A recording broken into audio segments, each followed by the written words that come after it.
Olha, a greve do metrô acabou ontem, mas para muita gente a dor de cabeça continua. Os guichês de algumas estações continuam fechados. E agora surgiu um outro problema: o número de funcionários ausentes. Só hoje, 28 faltaram. Mesmo com a decisão pelo fim da greve, ainda é possível ver reflexos da paralisação.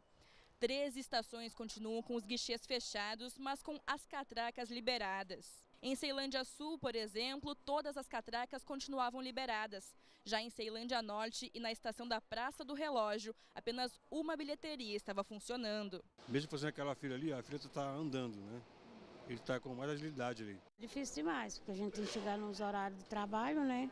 Tem que ficar esperando. O Sindicato dos Metroviários diz que os guichês permanecem fechados para evitar a quebra de caixa, que é a quantia para cobrir eventuais desfalques nos caixas, a fim de evitar que seja descontado do salário dos funcionários. Por causa da suspensão do acordo coletivo, esse valor não existe mais. Outro problema é o número de falta dos funcionários. Segundo a empresa, apenas hoje pela manhã, dos 92 escalados, apenas 64 apareceram para trabalhar. Os motivos são vários: atestados, licenças, e teve trabalhador que nem apresentou uma justificativa sequer. Em dias normais, o número de ausências chega ao máximo a 8. A direção do metrô disse em nota que vai tomar as medidas cabíveis em relação aos empregados que se recusaram a cumprir a decisão da Justiça, inclusive quanto aos prejuízos. Em 77 dias de greve, o metrô deixou de arrecadar R$ 9.300.000. 1.900.000 passageiros deixaram de ser transportados. O prejudicado é o usuário,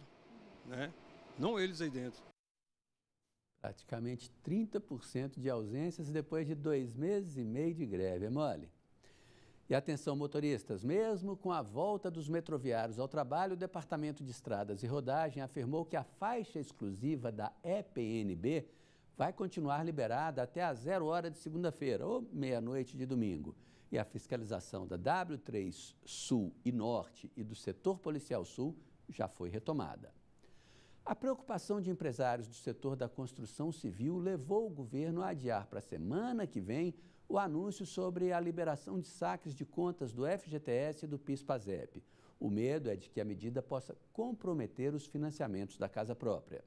Estava tudo certo para o anúncio nesta quinta-feira. Deve ser anunciado hoje também. Se for batido o martelo, falta alguns ajustes. Quero antecipar a equipe econômica. Mas de última hora veio o adiamento. O anúncio das regras para a liberação do saque do FGTS e do PIS/PASEP ficou para a próxima semana. Como são muitos os detalhes técnicos, eles estão sendo ajustados para que na quarta ou quinta o presidente possa apresentar as condições para o acesso ao Fundo de Garantia, assim como a restituição, liberação, acesso ao PIS/PASEP, né, daquelas contas que estão inativas. A ideia do governo é dar um empurrão na economia que custa andar. Com dinheiro em mãos, o brasileiro pode voltar ao consumo, ativar as vendas no comércio e, por tabela, aumentar a produção industrial. Essa reação em cadeia pode gerar renda e emprego. Esse é o lado bom da medida, segundo os economistas, mas, ao mesmo tempo, ela gera preocupação em alguns setores. É o caso da construção civil, que tem no FGTS a principal fonte de financiamento no país. Reduzir o saldo do Fundo de Garantia do Tempo de Serviço pode significar, para o setor habitacional, menos dinheiro para novos projetos. Adiar o anúncio serve para tentar um meio termo, aquecer a economia sem esfriar a construção civil. O governo já refez o cálculo dos recursos do FGTS que serão liberados. A previsão inicial era de 42 bilhões de reais, mas já caiu para 30 bilhões. A equipe econômica vai definir com o Palácio do Planalto as regras. Até o momento, existem duas possibilidades. Uma prevê saques de contas ativas e inativas, mas apenas no mês de aniversário da pessoa, o que reduziria o impacto das retiradas. E falta bater o martelo no limite a ser sacado. Uma possibilidade é estabelecer um teto de R$ 3.000. A outra proposta é similar à medida adotada no governo Temer em 2017, liberar o acesso apenas às contas inativas. O que já está certo, no entanto, é preservar a parte do fundo de garantia que financia linhas de crédito do sistema habitacional. Toda aquela parte que faz o financiamento da construção da casa própria no Brasil, do programa Minha Casa Minha Vida, será mantido. Não haverá nenhum problema em relação a isso. E o governo anunciou a criação de um selo de certificação de alimentos artesanais. A medida deve aumentar a oferta desse tipo de produto, que hoje só pode ser vendido nas cidades onde é fabricado. De acordo com o Ministério da Agricultura, mais de 170 mil produtores de queijo poderão ser beneficiados pela modificação de uma legislação da década de 50 que proibia a venda de alimentos artesanais de origem animal entre estados e municípios. Para obter o selo Arte, os produtos deverão ter características e métodos de produção tradicionais que serão fiscalizados por órgãos de saúde pública. A princípio, a certificação valerá apenas para produtos lácteos. As próximas fases serão para embutidos e derivados de mel, própolis e cera. O decreto foi assinado durante a cerimônia de comemoração dos 200 dias do governo Jair Bolsonaro. O presidente também anunciou mudanças nas regras para nomeação em cargos de comissão na administração federal. Entre outros critérios, ficam impedidas de assumir funções de confiança pessoas que se enquadram na lei de ficha limpa. O governo também cedeu uma reivindicação de pais de filhos com autismo e sancionou uma lei autorizando a coleta de dados específicos sobre o tema no censo do IBGE. Passar fome no Brasil é uma grande mentira. Foi o que disse hoje o presidente Jair Bolsonaro durante um café da manhã com correspondentes de jornais estrangeiros. Ele criticou o que chamou de discurso populista. Os detalhes chegando ao vivo com Renata Dourado. Como é que foi esse papo lá, Renata?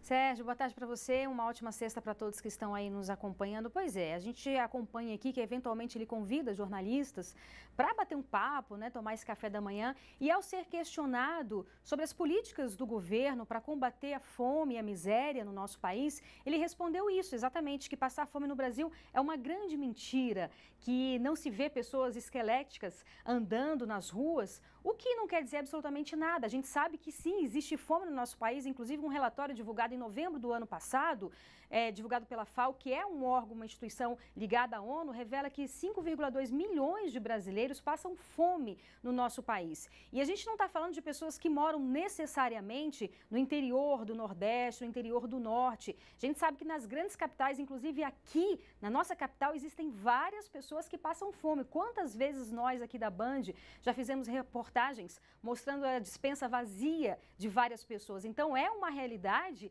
e é difícil compreender esse raciocínio do nosso presidente. Ele criticou aí também a distribuição de bolsas, né, Bolsa Família. A gente sabe que há um reconhecimento internacional com relação a esses programas de distribuição de renda que fez com que várias pessoas que viviam ali abaixo da linha da pobreza saíssem da linha da pobreza. E a gente está falando, Sérgio, de um país que tem aí 13 milhões de desempregados, que passa por uma crise econômica e financeira ainda muito grande. Claro que ali nos anos de 2014, 2015, a crise foi maior, a gente espera que o Brasil esteja se recuperando, mas ainda tem 13 milhões de desempregados, né? Então, ele disse isso para a imprensa internacional, mas é claro que vem ganhando essa repercussão, isso foi hoje de manhã, mas está repercutindo porque, sim, existem várias pessoas que passam fome no nosso país e isso precisa ser visto, precisa ser olhado e precisa ser combatido, né? Ô, Renata, e outra coisa, o assunto que tem dominado as conversas do presidente nos últimos dias, que é a questão da indicação do filho para a Embaixada Americana. Ele voltou a tocar nesse assunto? Sim, voltou a falar. A gente sabe que nas quintas-feiras ele faz aquela tradicional live, que é um bate-papo ali com as pessoas, transmitindo uma conversa ali ao vivo. E ele voltou a falar sobre esse assunto, voltou a defender que o filho dele, deputado federal, fala inglês, fala espanhol, e ele disse que colocar o filho dele lá nesse cargo, uma indicação, Eduardo Bolsonaro, seria muito importante para essa relação entre o Brasil e os Estados Unidos.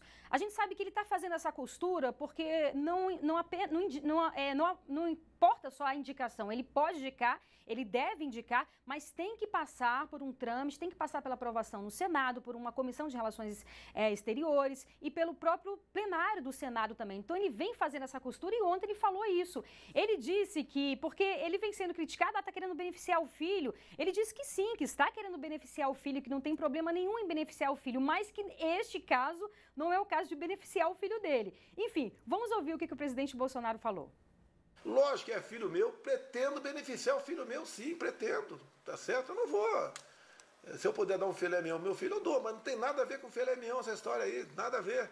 É realmente nós aprofundarmos um relacionamento com um país que é a maior potência econômica e militar do mundo. Quem diz que não vai votar mais em mim, paciência, né? Não tem cabimento isso aí, tá certo? Vai ter coisa que vou desagradar vocês. Pois é, Sérgio Amaral, mais polêmicas aí do nosso presidente, né? Ok, obrigado, Renata. A seguir, o problema dos containers no meio das quadras do plano piloto, além de ocupar vagas, também trazem riscos à saúde. Band Cidade volta daqui a pouquinho.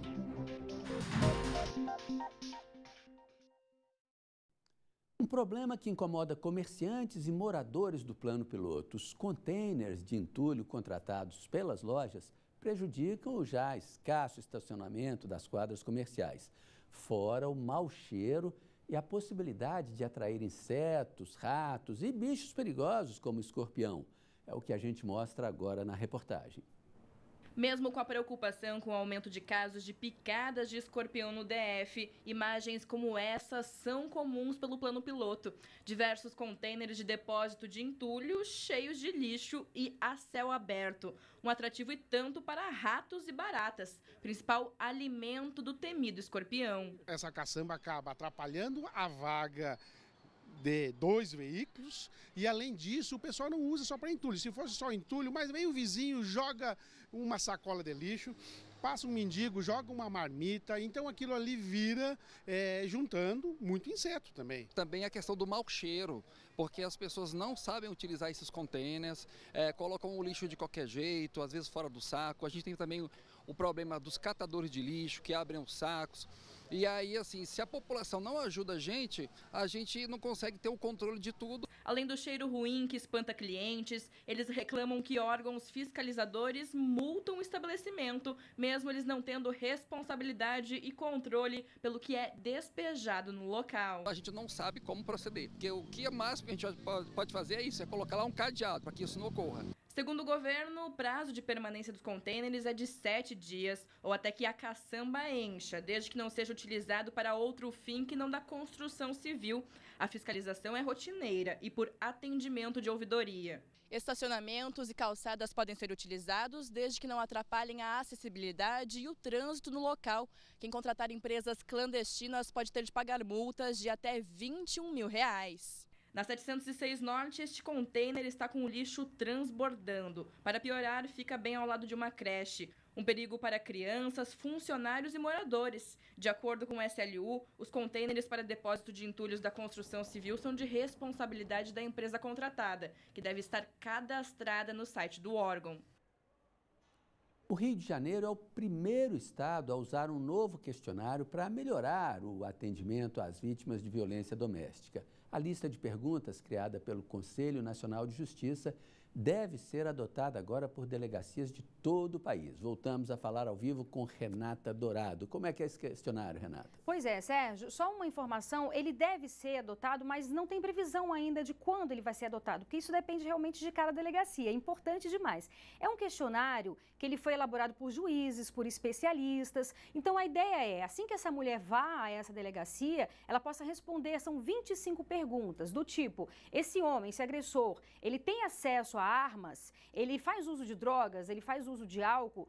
Desta forma, você tem a probabilidade maior de você traçar o perfil desse agressor, o perfil dessa mulher, dessa família se existir e também de poder protegê-la da melhor forma possível, porque a gente sabe que existem vários casos de mulheres que vai a uma delegacia ou ela não é bem atendida, as pessoas ali não têm a especialidade para atendê-la diante das dificuldades que ela está passando, das quais ela passa e realmente das respostas que ela necessita. Então, a partir desse questionário, traça-se esse perfil e toma medidas muitas vezes imediatas, como, por exemplo, determinar a prisão desse homem. Então, o Rio de Janeiro foi o primeiro a aderir a esse questionário, a resposta lá está sendo muito positiva. Tem um outro exemplo vindo do Rio também que é muito interessante, Sérgio, que é o agressor que estiver em regime semiaberto, ele passa a usar uma tornozeleira eletrônica e essa mulher tem um dispositivo que é ligado a essa tornozeleira. Então, na medida em que ele se aproxima dela, obviamente descumprindo aí essa medida protetiva, esse dispositivo, ele é acionado e ela tem essa consciência e podendo, obviamente, ligar para a polícia, né? Fazer aí todas as medidas necessárias para protegê-la. E a gente lembra que a cada hora 500 mulheres são agredidas no nosso país. Então a gente está falando também de um assunto muito sério, Sérgio. Com certeza. Obrigado, Renata. Olha, a Justiça condenou a promotora afastada Débora Gerner e o marido dela, Jorge Gerner, pelo crime de extorsão contra o ex-governador José Roberto Arruda. Já o ex-procurador-geral de Justiça, Leonardo Bandarra, foi absolvido da acusação. Agora, Débora Gerner foi condenada a 5 anos de prisão em regime semiaberto. Também no mesmo regime, o marido dela, Jorge Gerner, vai cumprir a pena de 4 anos e 4 meses de prisão.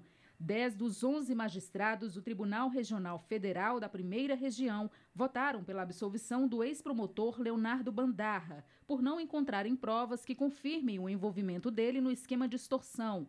Débora Gerner e o marido foram condenados por tentar extorquir o ex-governador José Roberto Arruda em 2009. De acordo com denúncia do Ministério Público Federal, o casal exigiu que Arruda pagasse R$2 milhões para não divulgar vídeo em que o ex-chefe do executivo aparecia recebendo propina de Durval Barbosa. A gravação deu início à Operação Caixa de Pandora, que resultou no maior escândalo de corrupção da história do DF e levou à cassação do mandato de Arruda. Agora eu vou chamar de novo a Renata Dourado, que tem mais um recado importante para você. Se liga nessa dica, é sucesso que fala, né? Ou é futuro que fala? Já percebeu que as redes sociais têm uma linguagem própria? Pois é, o mundo muda e se a gente não evoluir junto, fica para trás. Por isso, o Uniceplac, que era Faciplac e evoluiu para Centro Universitário com nota máxima no MEC, está com inscrições abertas para 25 cursos como Gastronomia, Gestão de Recursos Humanos, Gestão Pública, Letras, Relações Internacionais e muitos outros. O Uniceplac tem uma das estruturas mais tops do Centro-Oeste, com 53 laboratórios, equipamentos de última geração e seus professores são altamente qualificados e em constante aprimoramento. Ingresse pelo vestibular agendado ou com sua nota do Enem. O importante é se atualizar, como o Uniceplac, que tem mais de 32 anos de tradição e está em constante evolução. Inscreva-se uniceplac.edu.br ou ligue para 61 3035 3932. Então, hashtag fica a dica. Evolua com o Uniceplac e se conecte agora com o seu futuro.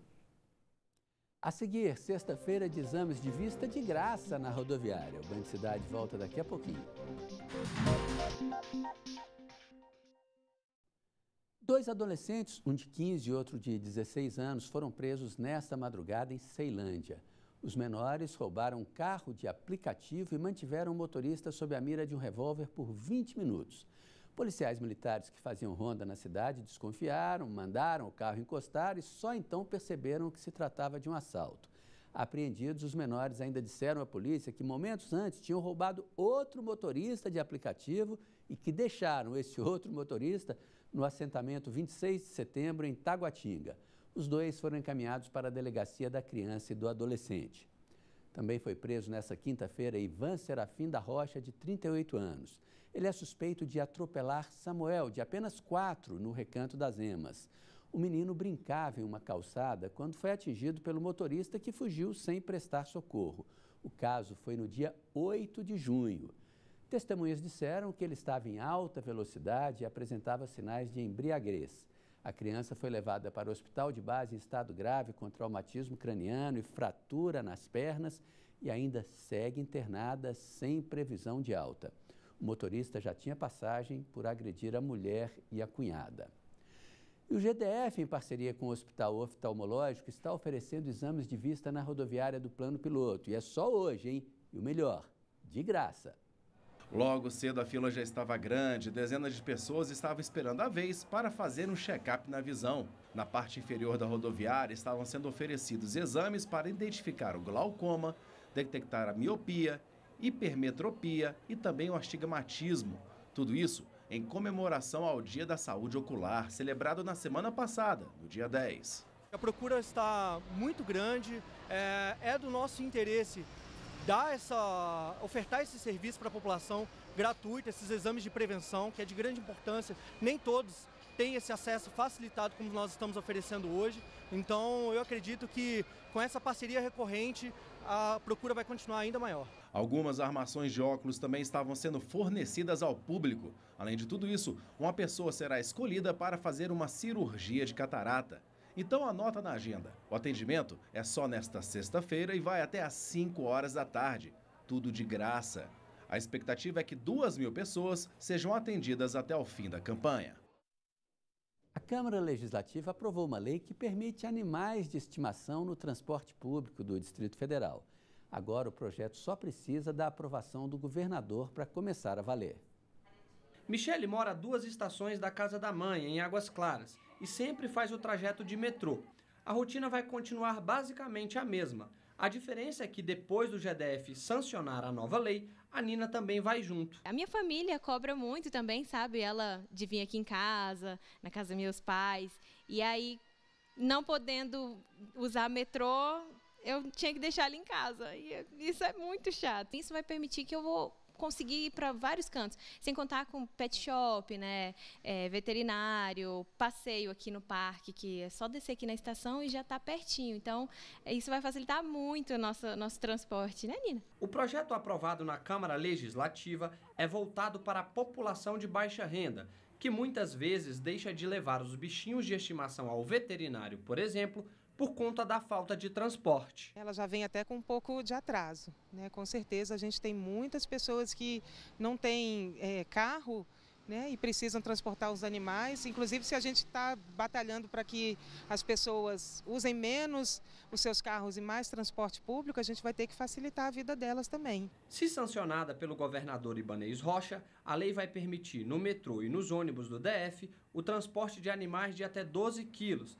desde que fora do horário de pico. Eu acho assim que as pessoas vão ter que ter um pouco de paciência, né? No caso, tanto assim, as pessoas que têm os animais de companhia, né? A gente vai ter que ter um pouco de bom senso também, que tipo de animal, né? Nós vamos, assim, tem que evitar os animais que não são muito sociáveis. Quem tem animal de estimação e precisa do transporte público, torce para que a lei seja sancionada o quanto antes. Ótimo, eu tenho 3 cachorrinhos, então vai ser muito bom. Apesar dos avanços apontados pelo projeto de lei, alguns pontos ainda geram questionamentos, como permitir o transporte de apenas 2 animais por ônibus ou vagão de metrô. Às vezes é difícil, né, a gente saber se por acaso naquele dia entrar mais um animal, né? Então, enfim, eu acho que é um ponto que a gente talvez tenha que discutir, né?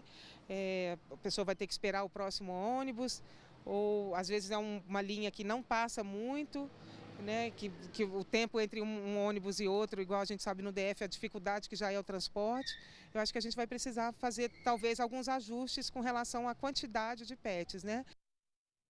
E olha aí, mais uma boa notícia. Nós estamos na 2ª semana consecutiva de queda no preço da gasolina. Na 2ª semana consecutiva de queda no valor da gasolina, foi possível encontrar o combustível a R$ 3,88 nesse posto na 411 Sul. Mais próximo a W3 na 111 está um pouco mais caro, mas ainda assim em bom valor, R$ 3,89. Já na Asa Norte, o litro da gasolina está mais caro, R$ 3,94 nesse posto no Eixinho, na altura da quadra 206. O valor é 3 centavos mais barato que o preço mínimo que estava sendo cobrado na semana passada. Além de Asa Sul e Asa Norte, também é possível encontrar gasolina mais barata que o usual em outras cidades como Ceilândia e Taguatinga. Há um mês, a Petrobras anunciou uma nova política de preços de combustíveis sem uma periodicidade exata sobre quando o valor pode cair ou subir. Antes, a gasolina só podia ser vendida pelo mesmo valor por no máximo 15 dias. E o diesel não podia ser reajustado por período menor que 15 dias. Não esquecem, aqui na Band você tem um canal direto para fazer denúncias, mandar vídeos e mostrar os problemas aí de onde você mora. É o WhatsApp do Band Cidade. Anote aí o nosso número, 999769204. Band Cidade, primeira edição, fica por aqui. Vem aí os donos da bola, Bruno Mendes, Dani Pança e o Zé Duílio, mais conhecido como Pai da Vicky. A gente volta a se encontrar segunda-feira. Ótimo fim de semana. Tchau.